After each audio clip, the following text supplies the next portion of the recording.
स्वागत है आप सभी का ट्राई दिव्यांश क्लासेस चैनल में। तो हमने सोचा कि भाई हम एक और सब्जेक्ट स्टार्ट करते हैं, मॉडर्न हिस्ट्री। लगभग जो है सभी में मॉडर्न हिस्ट्री जो है पूछी जाती है, तो मैं सोच रही थी कि मॉडर्न हिस्ट्री को भी स्टार्ट कर ही लेते हैं। और अगर आपको पसंद आए तो बता देना, बाय द वे नहीं पसंद आए तो इसको बंद कर देंगे। लेकिन ठीक है, चलो मैं क्लास लेके देखती हूँ, क्या पता आपको पसंद आए या नहीं आई। लेकिन हम जो स्टार्ट कर रहे हैं, हम स्टार्ट कर रहे हैं मुगल साम्राज्य के पतन से। जनरली क्या होता है कि जो टीचर्स वगैरह होते हैं वो कहाँ से पढ़ाते हैं, वो पढ़ाते हैं जो यूरोपीय कंपनियों का जो आगमन होता है वहाँ से हमें मॉडर्न हिस्ट्री पढ़ाना स्टार्ट करते हैं। लेकिन हमें उससे पहले जो 18वीं सदी का जो भारत है उसके बारे में हमें नहीं पढ़ाते। जैसे क्या हुआ कि जो मुगल साम्राज्य है उसका पतन कैसे हुआ, तो जो लास्ट के जो लेटर जो उत्तरवर्ती जो मुगल शासक थे उनके बारे में हमें जो है पढ़ने को नहीं मिलता। तो हम जो है वहाँ से पढ़ना स्टार्ट करेंगे कि जो मुगल साम्राज्य था उसका पतन कैसे हुआ, क्या हुआ और कैसे क्यों हुआ, ये सारी चीज़ें, ये रीजन वगैरह, ये सारी चीज़ें जानेंगे। शायद ये यूपीएससी के भी लिए भी काम में आता है, क्योंकि उसमें तो पूछा ही जाता है, तो उसके लिए तो बेस्ट ही है। लेकिन बाय द वे नॉलेज के लिए भी अच्छा है अगर आपको भी लेना है। मेरे लिए क्या है कि जैसे मैंने जब पढ़ना शुरू किया तो मैं ऐसे देख रही थी कि स्टार्टिंग कहाँ से हो रही है, स्टार्टिंग कहाँ से हो रही है। तो मेरे को जो है समझ में नहीं आया था, तब मैंने मतलब स्टार्टिंग से पढ़ना स्टार्ट किया। तो मैंने जो एनसीईआरटी उठाई, उस एनसीईआरटी में जो क्या था कि 18वीं सदी का भारत की मुगल साम्राज्य का पतन, तो वहां से दे रखा था। तो मैंने इसको वहीं से पढ़ना स्टार्ट किया और मैं चाहती हूँ कि मैं भी वहीं से पढ़ाऊँ आपको।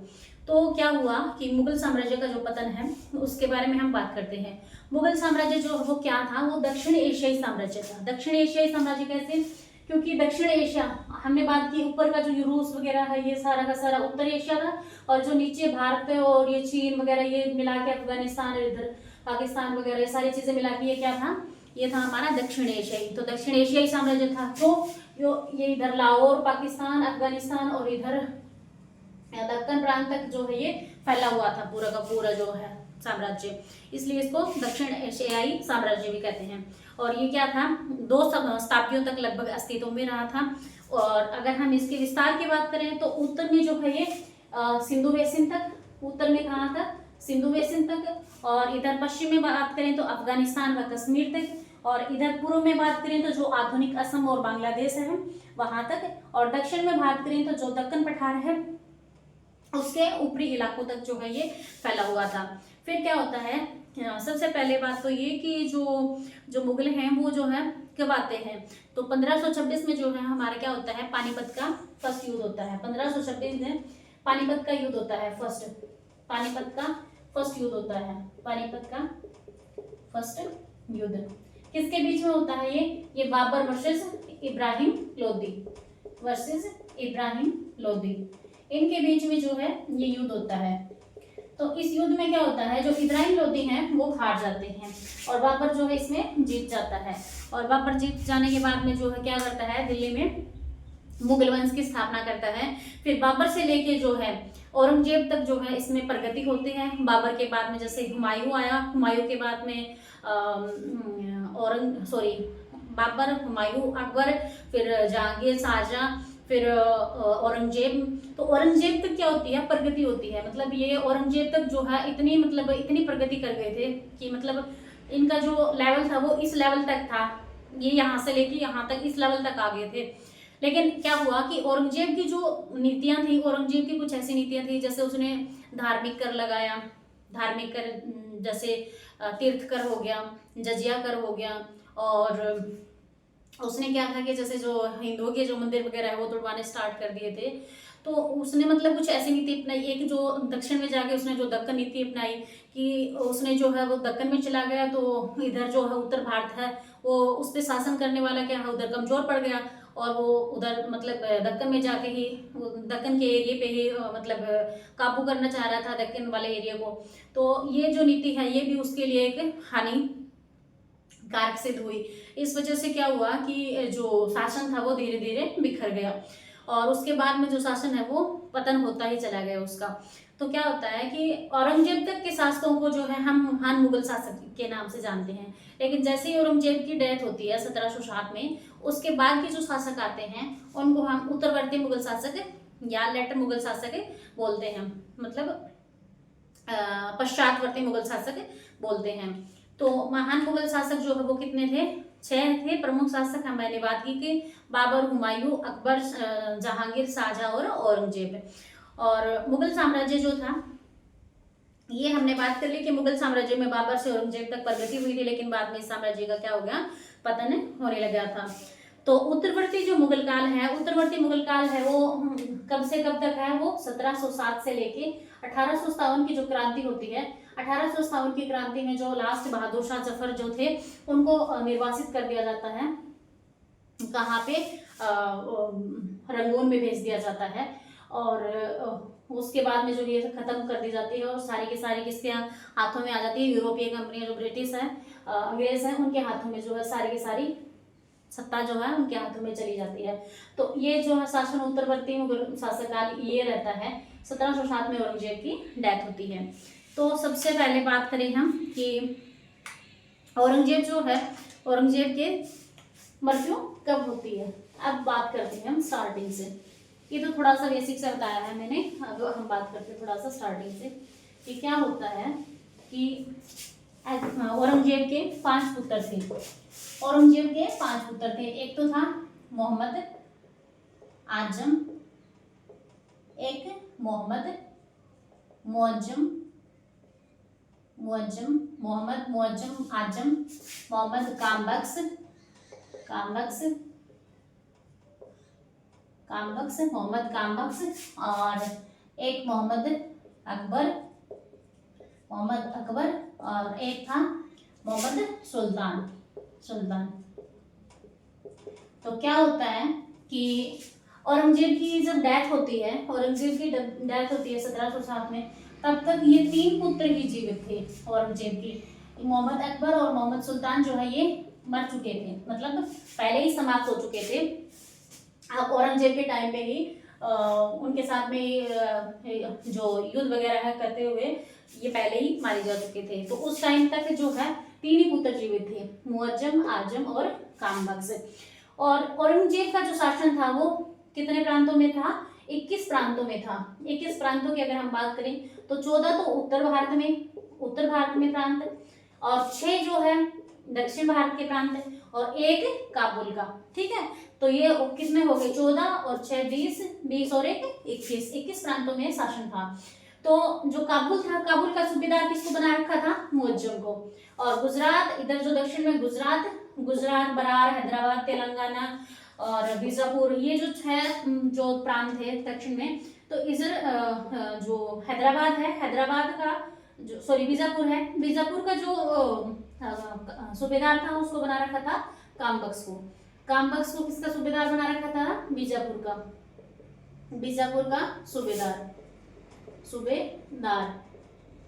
और ये किसके सूबेदार थे? ये गुजरात के, और ये काबुल के। और औरंगजेब जो है वो कहाँ पे थे? अब देखो, जैसे डायग्राम बनाते हैं, मैप बनाते हैं, जैसे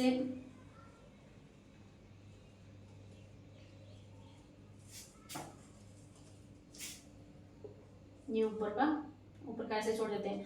तो ये जैसे गुजरात में कौन है? आजम। ये इधर काबुल में कौन है? मुअज्जम है। ये इधर नीचे दक्षिण में कौन है? कामबख्श है। तो यहाँ पे औरंगाबाद, महाराष्ट्र में औरंगाबाद पड़ता है। तो यहाँ पे कौन था? यहाँ पे था खुद औरंगजेब की जो है क्या होती है? 1707 में मृत्यु हो जाती है। 1707 में क्या हो जाती है? औरंगजेब की मृत्यु हो जाती है। तो जब औरंगजेब की मृत्यु होती है 14 मार्च को नहीं,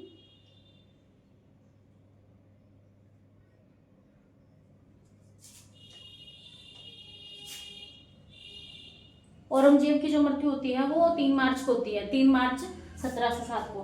ठीक है, 3 मार्च 1707 को जो है औरंगजेब की मृत्यु हो जाती है। तो इसके नजदीक कौन था? ये था। तो ये जो है ये नजदीक था इसके, तो ये पहुंच के इसके, और इसको क्या बोलते हैं वो दाह संस्कार वगैरह क्या बोलते हैं, मुझे तो नहीं पता, वो करा कर रुके। और फिर इसने क्या किया? 14 मार्च को क्या कर लिया? खुद को, जो इसका वजीर था असद खान, उसकी सहायता से खुद वो क्या कर दिया? बादशाह घोषित कर दिया। तो ये बात जो उधर मुअज्जम को पता चली, तो मुअज्जम भी जो है काबुल से चल पड़ा था। तो काबुल से पेशावर, पेशावर से आते हुए रास्ते में एक जगह पड़ती है पुल ए सादुल्ला, जो कहाँ पे है, पंजाब में। तो वहां पे आके जो है ये क्या करता है, खुद को जो है बादशाह घोषित कर देता है। तो यहाँ पे आके बादशाह घोषित कर देता है खुद को, और फिर जो है आगरा के लिए ये निकल पड़ता है। तो इधर से ये आगरा आके पहुंच गया था, तो ये आगरा से, यहाँ से आगरा के लिए चल पड़ता है। आगरा के लिए जाते हुए क्या होता है कि रास्ते में एक जजाऊ नाम की जगह पड़ती है सामूगढ़ में। तो वहां पे जो है इन दोनों का आपस में युद्ध होता है, किसका, मुअज्जम का और आजम का। तो जिसमें मुअज्जम वर्सेस आजम दोनों में युद्ध होता है। तो इसमें जा क्या होता है, ये जीत जाता है, ये हार जाता है और ये मारा जाता है, ठीक है। और इसके पुत्र थे वीरबख्त और वाला जहां, वो दोनों भी मारे जाते हैं इस युद्ध में। और इस युद्ध में मारे जाते हैं, और मुअज्जम क्या करता है, जीतने के बाद में क्या करता है, फिर खुद को बादशाह घोषित करता है, और बादशाह प्रथम के नाम से जो है उपाधि धारण करके शासन करता है। फिर उसके बाद में जो है जनवरी 1709 में जो है दक्षिण में जाएगा और अपने भाई कामबख्श के साथ में युद्ध करेगा। और इसके साथ में भी युद्ध करने के बाद में जो कामबख्श है, कामबख्श भी क्या है, यहाँ पे मारा जाएगा, हार जाएगा और ये मारा जाएगा। और फिर क्या है, ये जो है शासन करेगा। ये जो है राज्य जो बनता है, जो शासक जब बनता है, ये लगभग 63 बताते हैं या 65 बताते हैं, 65 वर्ष की आयु का ये शासक बनता है। मतलब ज्यादा एज में बनता है, तो ज्यादा टाइम तक जो है ये शासन नहीं कर पाता। और शाह आलम फर्स्ट जो है, शाह आलम फर्स्ट और बहादुर शाह फर्स्ट के नाम से जो है ये शासन करता है। तो ये कुछ मतलब इसके बारे में कुछ ऐसे वर्ड है, इसके बारे में कुछ अच्छे शब्द कहे जा सकते हैं। ये एक ऐसा मतलब शासक था जिसके बारे में हम कुछ अच्छे वर्ड कह सकते हैं। ये जो वर्ड लिखे थे ये शायद खफी खान ने लिखे थे या फिर सिडनी ओवन ने लिखे थे, चलो देख के बताते हैं वो किसने लिखे थे। तो सबसे पहले कौन आता है, फिर बहादुर शाह फर्स्ट आता है, बहादुर शाह फर्स्ट। ये बहादुर शाह फर्स्ट कौन है, वही मुअज्जम, ठीक है, मोहम्मद मुअज्जम है, जो बहादुर शाह फर्स्ट के नाम से शासन करता है। और इसने क्या है, शाह आलम फर्स्ट भी कहते हैं। तो ये 65 वर्ष की आयु में क्या बना था, 65 वर्ष की आयु में वो बना था, राजा बना था। 65 वर्ष की आयु में राजा बना था, और इसे शाह आलम फर्स्ट भी कहते हैं। फिर क्या हुआ कि इसकी जो प्रशासन की नीति थी वो कैसी थी, प्रशासन की नीति इसकी ऐसी थी कि ये जो है, जो इसने जो है कैसी नीति अपनाई, मैत्रीपूर्ण नीति अपनाई। इसने जो राजपूत राज्य थे उनके साथ में मित्रता पूर्वक जो है हिंदू राज्य था उनके प्रति इसने सहिष्णुता रखी। जो छत्रसाल और जो चूड़ामन जाट था उसके साथ भी इसने मित्रता बनाए रखी। जो छत्रसाल था वो जो बुंदेला सरदार उसके साथ इसने मित्रता बनाए रखी, और जो चूड़ामन जाट था भरतपुर उसको भी साथ इसने मित्रतापूर्ण बनाए। जो राजपूत थे उनको भी इनको जो राज्य थे वापस दे दिए थे। और जो मराठा जो था साहू जी, वो क्या कर रखा था इन्होंने, औरंगजेब ने कैद किया था 1689 में। जो संभाजी के पुत्र थे 1689 में साहू जी को कैद किया था मराठा, ये मराठा थे साहू जी, ठीक है। किसके पुत्र थे ये, संभाजी के पुत्र थे ये साहू जी। इनको कैद कर रखा था 1689 में जो है औरंगजेब ने कैद किया था। तो क्या किया कि बहादुर शाह फर्स्ट ने इसके प्रति जो है मराठों के प्रति जो है क्या कैसी नीति अपनाई, अस्थिरता की नीति अपनाई। अस्थिरता की कैसे कि मगर अगर हमने इसको मतलब रिहा कर दिया, कैद कर दिया, तो वहां पे जो मराठे हैं वो आपस में, वहां पे ताराबाई का शासन था, तो ताराबाई वर्सेस क्या हो जाएगा, ताराबाई वर्सेस साहू हो जाएगा। तो इस वजह से इन्होंने ये चीज सोच के जो है साहू जी को रिहा किया था। न कि मतलब इनके साथ मैत्रीपूर्ण नीति पाई, इनको रिहा कर दिया, लेकिन इनको क्या कहा कि हम तुम्हें, ठीक है, चौथ और जो सरदेशमुखी जो कर होते हैं, एक चौथ होता है और एक सरदेशमुखी कर होता है। चौथ की अगर हम बात करें तो चौथ जो है, चौथ कैसा टैक्स है, चौथ जो है मराठा आक्रमणों से बचने के लिए जो मराठों को ही दिया जाने वाला भू राजस्व का 1/4 हिस्सा जो है वो क्या है, वो चौथ कहलाता था। और सरदेशमुखी क्या है, उस भूमि के ऊपर लगाया जाने वाला 10% का कर, जिसे मराठों ने क्या है वंशानुगत वंशानुगत क्या कर रखा है, उसके ऊपर अधिकार का दावा कर रखा है। तो वो होते हैं सर्वदेशमुखी। सर्वदेशमुखी यानी 10%, सर्वदेशमुखी यानी 10%, और चौथ यानी 1/4 हिस्सा, यानी आक्रमण से बचने के लिए, आक्रमण से बचने के लिए देने वाला भू राजस्व का एक मतलब 1/4 हिस्सा जो है कर देने के, आक्रमण से बचने के लिए वो ये, और जिसपे उनका वंशानुगत अधिकार है उसके ऊपर टैक्स जो है वो 10% देते थे। ठीक है, तो क्या हुआ, ये इन्होंने देने से क्या कर दिया, इन्होंने कहा कि भाई ठीक है, हम तुम्हें जो है दक्कन की सरदेशमुखी दे देंगे, कि मतलब जो क्या बोलते हैं सरदेशमुखी, मतलब 10% वाले 10% सरदेशमुखी दे देंगे, लेकिन चौथ का अधिकार नहीं दिया इन्होंने। बोला ठीक है, इनको रिहा कर दिया। कब किया, 1707 में, जब औरंगजेब की डेथ हुई थी तभी की बात है, क्योंकि फिर इन भाइयों में आपस में उत्तराधिकार का युद्ध हुआ, और कौन बन गए थे, बहादुर शाह फर्स्ट बन गए थे। अब ये चला रहे हैं शासन, तो इनके शासन की बात कर रही हैं। और सिख गुरु थे गोविंद सिंह जी, उनके प्रति जो है इन्होंने क्या किया, उनके प्रति भी इन्होंने मित्रतापूर्ण नीति ही अपनाई। उनको भी क्या किया इन्होंने, उनके साथ संधि की, संधि करके उनको भी एक बड़ा मनसब प्रदान कर दिया, मतलब 3000 का मनसब दे दिया। मनसब क्या होता था, एक प्रकार का मनसब बोल सकते हैं कि एक प्रकार का पद होता है, जैसे बड़े बड़े पद जैसे इनके दरबारों में दिया जाते थे, पद देते थे। और जैसे सम्मान में हम किसी को रैंक दे देते हैं, तो वैसे ही एक रैंक टाइप ही मान के चलो कि पद सम्मान में दिया जाने वाला मनसब है। तो ये बड़ा बड़ा मनसब जो है सबको दे देते थे। जो गुरु गोविंद सिंह थे उनको भी 3000 का मनसब दिया था इन्होंने। और जजिया जो कर था उनकी, एक बार तो इसने वसूली बंद कर दी थी, लेकिन पूर्णतः बंद नहीं किया था इन्होंने, जजिया कर की वसूली बंद कर दी थी। और जो जोधपुर के जो राजा थे राणा अजीत सिंह, उन्होंने क्या किया, उन्होंने ये जो औरंगजेब जो की डेथ हुई, तो जो राणा अजीत सिंह थे उन्होंने क्या किया, स्वयं को स्वतंत्र कर लिया। स्वतंत्र करते ही उन्होंने क्या किया कि आमेर के राजा थे जयसिंह, आमेर के राजा जयसिंह को बढ़ा दिया विजय सिंह की जगह पे। ठीक है, जयसिंह की जगह पे विजय सिंह को, सॉरी विजय सिंह की आमेर में विजय सिंह की जगह पे जयसिंह को राजा बना दिया इन्होंने। तो इधर क्या होता है, फिर बहादुर शाह फर्स्ट जो है वो जाके विजय सिंह को जयसिंह की जगह राजा बनाते हैं और उनसे मित्रता करते हैं। और क्या करते हैं, फिर राणा अजीत सिंह के साथ में युद्ध करते हैं। राणा अजीत सिंह के साथ में युद्ध करते हैं, तो राणा अजीत सिंह जो है वो युद्ध हार जाते हैं। और फिर युद्ध हार जाते हैं, तब बहादुर शाह क्या करते हैं कि नहीं भाई, हम लड़ाई वगैरह नहीं करेंगे, हम मित्रता के साथ में ही काम करेंगे। तो उनके साथ भी इन्होंने मित्रता से और एक संधि कर लेते हैं। संधि क्या की कि भाई ठीक है, तुम्हें भी हम जो है मारवाड़ का राजा बना देते हैं, और एक बड़ा सारा मनसब उनको भी दे दिया। अजीत सिंह को मारवाड़ का राजा बना दिया और 3500 का मनसब दे दिया। फिर लेकिन वो खुश नहीं होता है, तो क्या होता है कि जब बहादुर शाह फर्स्ट जब दक्षिण में अपने भाई के साथ में जो काम बख्श दक्षिण में रह रहा था, तो 1709 में, ये 1707 की बात है, लेकिन जब दक्षिण में जाता है तो 1709 का टाइम हो जाता है, जनवरी 1709 में वो दक्षिण में जाता है। तो उस टाइम पे क्या होता है, उस टाइम पे फिर से राणा अजीत सिंह जो है क्या है, मौका देख के फिर से खुद स्वतंत्र मुक्त कर देता है, और जो आमेर का जो राजा बनाया था विजय सिंह, उसको फिर से पदस्थ कर देता है। तब जो है ये अपना वजीर भेजता है, वजीर, और उस वजीर के थ्रू जो है क्या करता है, युद्ध करता है, और युद्ध करके क्या करवाता है, उनके बीच में फिर से संधि होती है, राणा अजीत सिंह के बीच में और विजय सिंह के बीच में। तो संधि होती है, और संधि करने के बाद में क्या करते हैं, दोनों एक दूसरे के राज्य को वापस लौटा देते हैं। और इस तरह से जो है ये संघर्ष यहीं पे खत्म होता है।